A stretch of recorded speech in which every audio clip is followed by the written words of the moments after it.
তো গাইস আমাদের দুপুরের লাঞ্চ কমপ্লিট। আর আমি শুধু একটা জিনিসই তখন থেকে দেখে যাচ্ছি, সেটা হচ্ছে ভিউটা, সেই লেভেলের ভিউ। এখন হচ্ছে আমাদের গাড়ি বুক করা হয়েছে, সেই গাড়ি আসবে, এসে আমরা সেটা করে যাব হচ্ছে কোথায় কোথায় যাবো আমরা। আমরা যাব আরু ভ্যালি, হ্যাঁ বেতাব ভ্যালি আর চন্দনবাড়ি। আচ্ছা, আমরা এই 3টে স্পট এখন ঘুরবো। অনেকই বেলা হয়ে গেছে, জানি না কোনটায় কত কি সময় দিতে পারবো। অনেকেই তো আশা করেছিলাম যে এই ভিডিও বানাবো, অনেক কিছুই হবে। যাই হোক, জানি না কী হবে। আপাতত গাড়ি আসুক, একটা আর্টিকা এসে দাঁড়িয়ে আছে দূরে, আর একটা আর্টিকা আসবে, দেন আমরা বেরাবো এই স্পটগুলো ঘোরার জন্য। তো চলো গাড়ি আসুক, ওয়েট করি। শুকিয়ে যাচ্ছে ঠান্ডায় শাড়ি পরে। আমরা এসছি হচ্ছে চন্দনবাড়ি বলে তো নাকি, যাই হোক কিছু একটা হবে।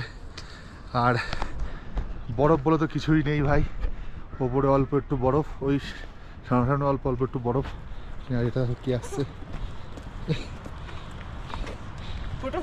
এই ভাইয়া, তো বরফ বলে সেরকম কিছুই দেখছি না, শুধু পাহাড়, পাথর দেখতে এসছি আমরা। অল্প অল্প আছে ওদিকে হালকা হালকা, সেরকম কিছুই নেই। আর চলো এনজয় করা যাক। হরে বাবা।